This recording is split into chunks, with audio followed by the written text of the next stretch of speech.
இயேசுவோடு இணைந்திருக்கின்றவங்க ஒவ்வொருவருக்கும் அன்பின் இறை வாழ்த்துக்கள். திருப்பாடல்கள் 51 உயிருள்ள இறை வார்த்தைகள் 1 வாசிக்கும் பொழுது தாவீது ஆண்டவரிடம் தன்னுடைய பாவத்துக்காக மன்னிப்பு கேட்கின்றார். கடவுளை உமது பேரன்பிற்கேற்ப எனக்கு இறங்கும், உமது அளவற்ற இரக்கத்திற்கேற்ப என் குற்றங்களை துடைத்தருளும் என்று. ஆண்டவர் உண்மையிலே பேரன்பு மிக்க இறைவன், முடிவுறாத அன்பு, அளவற்ற இரக்கம், அதற்கு அளவே கிடையாது, அது தீர்ந்து போகாத இரக்கம்.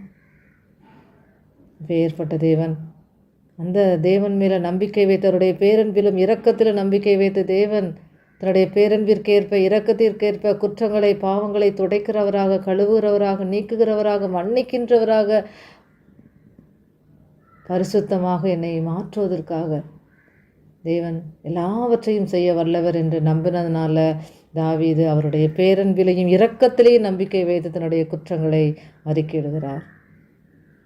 ஆம் சகோதர சகோதரிகளே, ஆண்டுடைய பேரன்பிற்கு இரக்கத்திற்கு முடிவே இல்லை, அளவே இல்லை.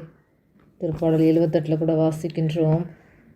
அந்த இஸ்ராயேல் மக்கள் அந்த பாலை நிலத்தில் அவர் நடத்தி வந்த பாதையின் போது பலமுறை அவருக்கு கோபத்தை உண்டாக்கினார்கள் என்று வாசிக்கிறோம்.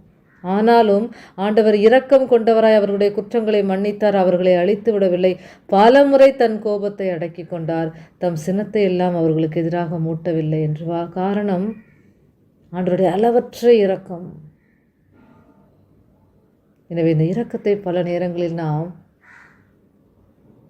தவறாக பயன்படுத்தி கொள்ளுகிறோம். இதோ என் தேவன் இரக்கமுள்ள தேவன், இரக்கமுள்ள தேவன், இரக்கமுள்ள தேவன், ஒரு மன்னிப்பவர் என்று பலமுறை நாம் பாவத்தை செய்த ஆண்டவருக்கு கோபத்தை உண்டாக்குகிறோம்.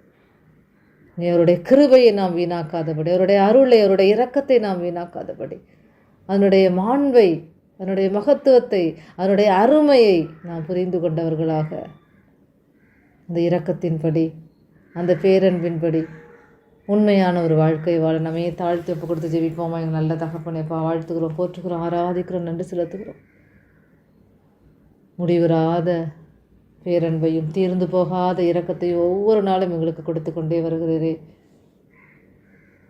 அந்த பேரன்பை, இரக்கத்தை சுவைத்தவர்களாய் நாங்கள் மீண்டும் மீண்டும் தீமையில் செல்லாமல் பரிசுத்த வாழ்க்கை வாழ எங்களை தாழ்த்தி ஒப்பு கொடுக்கின்றோம். தூய ஆவியானவரே துணையாக வாரும். ஆமென்.